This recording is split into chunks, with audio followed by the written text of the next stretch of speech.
नमस्कार दोस्तों, मैं हूं राजेंद्र नागर इस समय अभय न्यूज पर।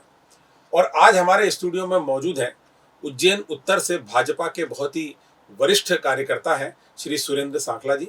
और इन्होंने इस बार इस विधानसभा पद के लिए उज्जैन उत्तर से अपनी दावेदारी घोषित की है।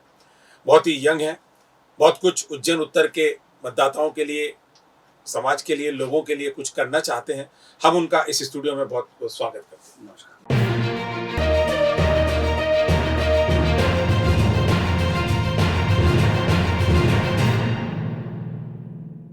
आपका जो राजनीतिक कैरियर एक बहुत ही लंबे समय का है, हमने भी बायोडेटा जो आपका तैयार किया था वो देखा था। तो आप वैसे कब से इस क्षेत्र में राजनीति कर रहे हैं? राजनीति कोई विषय नहीं था। जब पहले पहले शुरुआत में मैं राष्ट्रीय सेवक संघ का स्वयं सेवक था। अच्छा। मावतीगंज शाखा था जी। और वहीं से शुरुआत होती है। जो हमारे वहाँ के जो सीनियर कार्यकर्ता थे उनके साथ जाना आना जी। और इस तरीके से इस काम में लगा। तो राजनीतिक कोई विषय नहीं था। विषय ये था कि सामने कांग्रेस पार्टी थी और इधर भारतीय जनता पार्टी थी। तो जब आंदोलन होते थे तो आंदोलनों में जाना और फिर चुनाव आते थे तो चुनाव में जो भी काम होते थे वो करना। ऐसे करते करते 2-3 साल तक। तो ये 1987 में पहली बार भारतीय जनता युवा मोर्चे का एक वार्ड के अध्यक्ष का दायित्व मुझे मिला। अच्छा। और तब से शुरुआत हुई राजनीति की।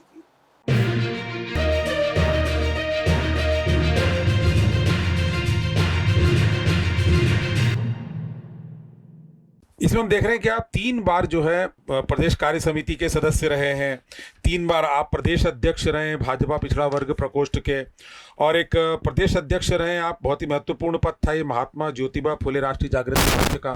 और इसके अलावा भी इतने सारे पद हैं, ये 3 पेज में आपका बायोडेटा है कि वाकई आपने बहुत ही काम किया है राजनीति में।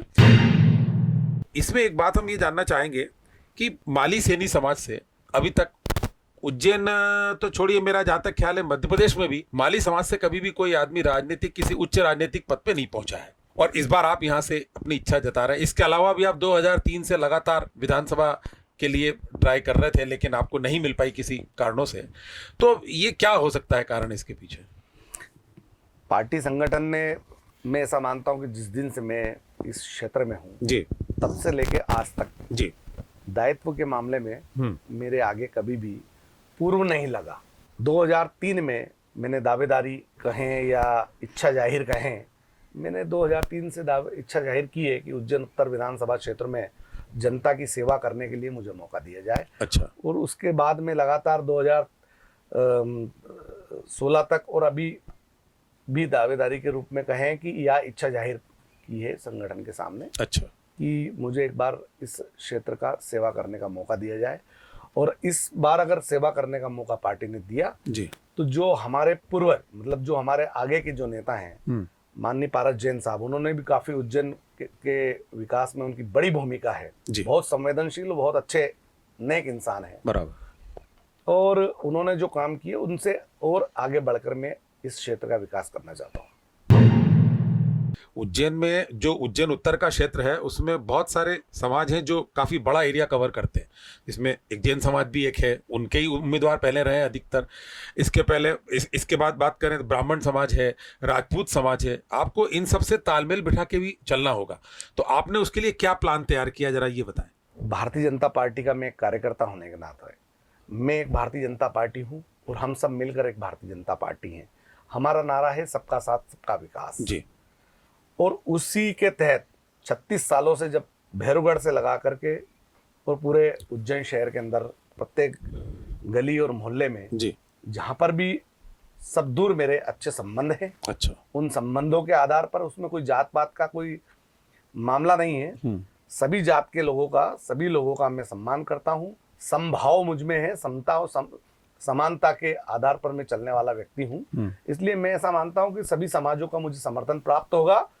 और खास तौर पर जहां आपने कहा जैन समाज और ब्राह्मण समाज की, और मैं आपके माध्यम से जी ये बात कहना चाहता हूं कि उज्जैन उत्तर विधानसभा क्षेत्र में 50 साल से जैन समाज के व्यक्तियों का राज रहा है और हम लोगों ने वोट दिया है, हम लोगों ने मेहनत की है। ब्राह्मण समाज से भी वहां पर 2-3 बार विधायक रह चुके हैं, मुस्लिम समाज से भी रह चुके हैं। लेकिन मेरी समाज जो है वो राजनीति की क्षितिज पर इतना उसका डेवलपमेंट नहीं था पूरे स्टेट के अंदर।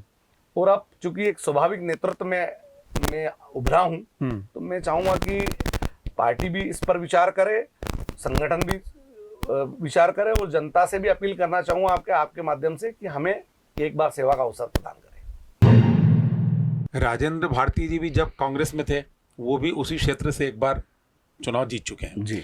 अब वो बीजेपी में है जी। तो अब आपकी जो तुरंत जो जिसको कहते हैं प्रतिद्वंदिता तात्कालिक, वो राजेंद्र भारती से भी हो सकती है क्योंकि पारस जी भी है सामने। मैं ऐसा मानता हूं कि जितने भी दावेदार हैं जी, पार्टी के अंदर सबको दावेदारी करने का अधिकार है। बिल्कुल ठीक है। मेरा बेटा जो है हाँ। वो भी पार्टी का आजकल पदाधिकारी है। हाँ। अगर कल को वो कह दे कि मेरे को दावेदारी करनी है, मेरे को विधानसभा की दावेदारी करनी है, तो मैं उसको नहीं रोक पाऊंगा। बिल्कुल ठीक क्योंकि है। ये लोकतंत्र है। बिल्कुल ठीक है। लोकतंत्र में सबको अपना अधिकार है, जी। वो सब करें। जिसको पार्टी टिकट देगी, पार्टी जिसको सिंबल देगी, उसके लिए काम करते आए हैं, वो करते रहेंगे।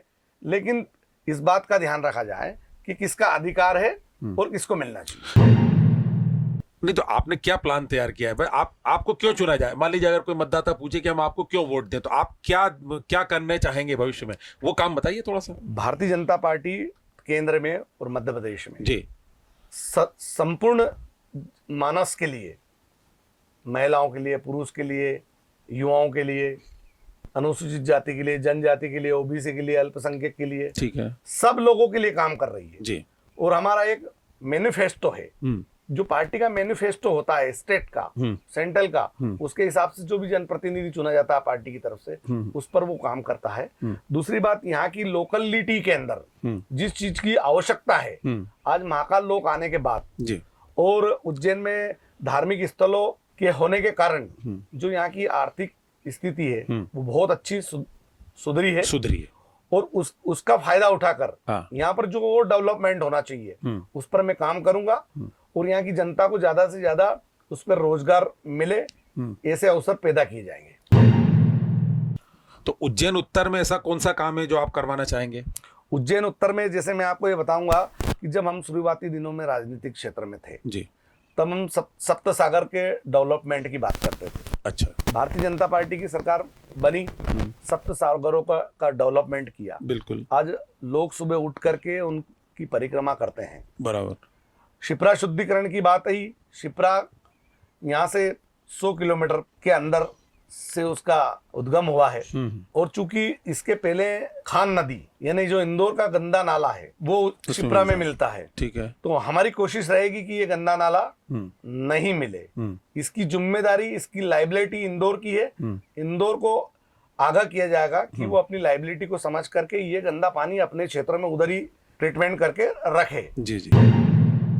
मध्य प्रदेश की सरकार ने, भारतीय जनता पार्टी की सरकार ने जी, बाड़नू में भी उज्जैन का जितना गंदा पानी है उसको रोकने के लिए प्रयास किए, ट्रीटमेंट प्लांट बनाया और उस पर काफी काम किया। इसके बाद अभी पिछले वर्षों में एक गंदा पानी निकालने के लिए लाइन डाली गई थी और उज्जैन शहर के अंदर सीवर लाइन का काम चल रहा है। तो मैं ऐसा मानता हूं कि आने वाले समय में ये काम पूर्ण हो जाएगा, शिप्रा का शुद्धिकरण हो जाएगा। शिप्रा का शुद्धिकरण तो क्या करेंगे हम लोग, वो तो अपने आप में मोक्षदायिनी है, लेकिन जो गंदा पानी उसमें मिल रहा है उनको उस पर रोकने के सार्थक प्रयास किए जाएंगे। हाँ, नहीं इसके अलावा भी उज्जैन उत्तर में और भी चैलेंजेस हैं आपके सामने जी, जैसे अतिक्रमण है जी, भीड़ है, क्योंकि क्राउड जो है वो सारा जो भी बाहर से अभी आज की तारीख में महाकाल लोक बनने के बाद से शुरू हुआ है वो सबका लोड सिटी में ज्यादा है ना, वहां पे उन सबसे भी आपको निपटना है। सड़कें सक्रिय हैं, है ना, आवारा पशुओं की समस्या है, वहां बहुत सारे चैलेंजेस हैं आपके सामने। बिल्कुल सही कहा आपने। उज्जैन उत्तर विधानसभा क्षेत्र में अधिकांश जो खुली भूमियां हैं जी, वो एक चैलेंज यह भी है कि वो जो भूमियां हैं हाँ, वो सिंहस्थ क्षेत्र में है। हाँ, और इसके कारण से जो वहाँ के जो मानव हैं उनका विस्तार हो रहा है, लेकिन उसके लिए कोई प्लान नहीं हुआ था। लेकिन अब जाकर के मास्टर प्लान जो बना है उसमें कुछ भूमियों को छोड़ा गया है। जो फार्मर हैं वहाँ पर, हाँ, उनको उनकी कृषि भूमि पर मकानात बनाने की छूट दी गई है। इस प्रकार के कई प्रावधान अभी नया जो मास्टर प्लान उसमें है, उसमें आया है। और नया मास्टर प्लान जो आया है उसमें सड़क जो है वो चौड़ी होंगी, ऐसा हमारी राज्य सरकार ने प्लान करके दिया है। हमारे जनप्रतिनिधियों ने यहाँ से उन चीज़ों को, उन आवश्यकताओं को दर्शाते हुए नया मास्टर प्लान, और उसके आधार पर नगर निगम और उज्जैन विकास प्राधिकरण दोनों अपनी तैयारियों में लगे हुए हैं और वो डेवलपमेंट होगा। उज्जैन उत्तर में मुस्लिम मेजोरिटी भी काफी जी है ना उस क्षेत्र में। जी माना ये जाता है कि बीजेपी जो है वो, ऐसा कहा जाता है कि वो हिंदुओं की पार्टी और कांग्रेस जो है वो मुसलमानों की पार्टी। आपको ये बहुत बड़ा चैलेंज है आपके सामने कि उन सबको साथ मिला के आपको चलना होगा। आपने क्या सोचा इस बारे में? मुझे तो कहीं से कहीं तक ऐसा आभास नहीं होता कि ये मुस्लिम, हमारी भारतीय जनता पार्टी मुस्लिमों की पार्टी है और कांग्रेस ये जो भी है वो, लेकिन मैं ऐसा मानता हूं कि उज्जैन उत्तर विधानसभा में जी हमारे सबसे बड़े देश के नेता हैं हाँ। तनवीर अहमद साहब, अच्छा। जो हज कमेटी ऑफ इंडिया के अध्यक्ष रह चुके हैं, बीजेपी के राष्ट्रीय सचिव रह चुके हैं, अल्पसंख्यक मोर्चे के राष्ट्रीय अध्यक्ष रह चुके हैं, और अभी हमारे एक और मित्र सनवर भाई पटेल, हाँ, वो भी वही है, वो भी वहीं पर हैं। उज्जैन उत्तर विधानसभा क्षेत्र में हमारे मित्र हैं, हाँ। और उनको वक्फ बोर्ड का चेयरमैन बनाया, इसके पहले हज कमेटी का उनको चेयरमैन बनाया, और उज्जैन उत्तर में 5-7 हमारे पार्षद हमने पार्टी की तरफ से दिए। तो हमको उज्जैन उत्तर में मुस्लिम समाज का वोट मिलता है। हाँ। उनकी जो बेसिक समस्याएं हैं, हाँ। उनके निराकरण भी हमने किए हैं। हाँ। और उनके मोहल्लों में जहां पर कांग्रेस के जमाने में गंदी बस्ती एक शब्द बोला जाता था जी। मेरे घर के नजदीक उधर एक गंदी बस्ती हुआ करती थी, अच्छा, वहां पर मुस्लिम समाज के लोग रहते थे। उस शब्द को हमने पूरी तरीके से खारिज कर दिया है।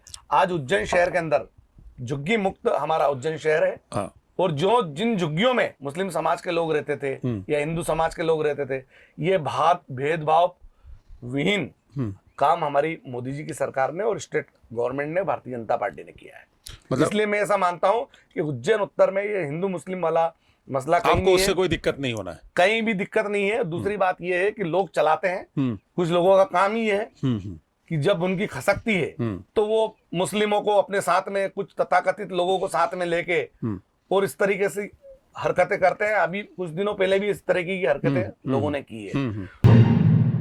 तो मेरा तो ऐसा मानना है कि उज्जैन शहर के अंदर आज महाकाल लोक के कारण लोगों की hotel, auto rickshaw, magic, guides, होटलों में काम करने वाले वर्कर्स, हाँ। और इस तरीके से जो इकोनॉमी उज्जैन के अंदर बढ़ी, उसमें कोई हिंदू मुस्लिम वाला विषय नहीं, सबको मिला है। सबको फायदा। और मैं आपके माध्यम से कहना चाहूंगा कि अगर पार्टी ने अवसर दिया जी, तो उज्जैन शहर के अंदर सद्भावना स्थापित की जाएगी जी, एकता स्थापित की जाएगी और सबका साथ और सबका विकास होगा। मैंने देखा कि आपका जो मूल व्यवसाय वो है कृषि जी, और आप इतने सालों से, आप पहले संघ से जुड़े रहे, फिर इधर बीजेपी में सक्रिय हुए, ये सब राजनीति और कृषि, ये सब आप एक साथ कैसे कर लेते हैं? राजनीति एक समाज सेवा का क्षेत्र है जी, उसमें कोई, मैं अपनी व्यक्तिगत बात करना चाहता हूँ जी, कि वो कोई बिजनेस का अवसर नहीं है। अच्छा, सेवा अपना है। अपना जो क्षेत्र है काम हाँ, करने का, हाँ, हाँ, जो व्यापार है, हाँ, हाँ, व्यवसाय है, रोजी रोटी है, वो कृषि है। अच्छा, और उसको करने में हमको कोई दिक्कत नहीं है। हम चूंकि माली समाज के हैं तो सब्जी मंडी में कमीशन एजेंट की दुकान भी रही है हमारी, अच्छा, और अभी चलती है हमारी, और खेती भी चलती है। तो व्यापारी भी हैं और किसान भी, ये दोनों हैं। अच्छा, अच्छा, तो उससे मतलब आपको कोई दिक्कत उसमें नहीं होनी है? नहीं, उसमें हमने काफी बचपन से ही सब चीजों से निकले हैं, भैंस चराते चराते राजनीति के क्षेत्र में आगे बढ़े हैं। हाँ, तो इसलिए कोई दिक्कत वाली बात नहीं है, सब क्षेत्रों में काम किया है। अच्छा, तो सांगला जी, एक लास्ट में हम आपसे एक चीज और जानना चाहेंगे कि अब आप उज्जैन के मतदाता, जो उज्जैन उत्तर के मतदाता हैं, आपको यदि टिकट मिल गया तो आप क्या उनसे कहना चाहेंगे? अपनी तरफ से आप क्या कमिटमेंट आप उनसे करना चाहेंगे? पार्टी का मैनिफेस्टो तो आएगा, बाद में आएगा, लेकिन आज आपने भी तो अपना कोई प्लान तैयार किया होगा कि मैं ऐसा करूंगा। ये तो रणनीति का वाली बात हो गई, और रणनीति बताई नहीं जाती है। अच्छा, रणनीति गोपनीय रहती है। हाँ। सामने वाले को परास्त करने के लिए होती है। जी, जी, और वो करेगी, और पार्टी ने भी पूरी रणनीति बना रखी है। अच्छा, चूंकि अब मैं तो आपके माध्यम से ये कहना चाहता हूँ कि उज्जैन के अंदर 2 पार्टी पॉलिटिक्स है, और हम सामने वाले को सामने वाले की तरीके से जवाब देंगे, चाहे कोई भी हो। 2 पार्टी पॉलिटिक्स तो है, लेकिन इस बार आप पार्टी का भी खतरा है, आप उसको भी वो नहीं कर सकते। मैं ऐसा नहीं है, उसको कोई ज्यादा अहमियत नहीं है, किसी दल को उज्जैन के अंदर कोई अहमियत नहीं है इस टाइप की। अच्छा, इस तरीके से तो कई 12-12, 15-15 निर्दलीय खड़े हुए हैं, अलग अलग पार्टियों के लीडर्स खड़े हुए हैं, तो वो मोहल्ला वाइज नेता है, मतलब उनको कोई अहमियत नहीं है। और इस टाइप का कोई माहौल अभी उज्जैन में दिखता नहीं है। यहाँ 2 पार्टी पॉलिटिक्स है।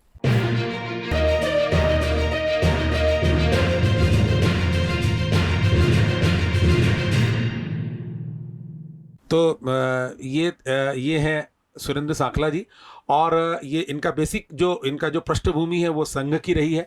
बहुत ही समर्पित कार्यकर्ता ये रहे हैं। लगभग 36-37 सालों का उनका एक लंबा अनुभव है, और पिछले 2-3 बार से ये लगातार प्रयासरत रहे हैं कि हमको उज्जैन उत्तर से टिकट मिल जाए। इस बार चूंकि एक उम्र का फैक्टर भी आ रहा है कि बीजेपी की जो नीति है उसमें यह है कि वो ज़्यादा उम्र के लोगों को इसमें टिकट कम से कम देंगे, और आपकी उम्र चूंकि इसमें मात्र 50-51 वर्ष के आसपास है और आप बहुत कुछ करने की क्षमता रखते हैं, मादा रखते हैं, तो इन्होंने इस बार ये कोशिश में लगे हैं कि पार्टी यदि इनको आदेश करेगी उस काम के लिए, विधायक पद के लिए यदि इनको टिकट देती है, तो ये बहुत ही समर्पित भाव से उज्जैन उत्तर के विकास के लिए कार्य करेंगे। हम शुभकामनाएं देते हैं सुरेंद्र सांखला जी को कि उनकी इच्छा बाबा महाकाल पूरी करें।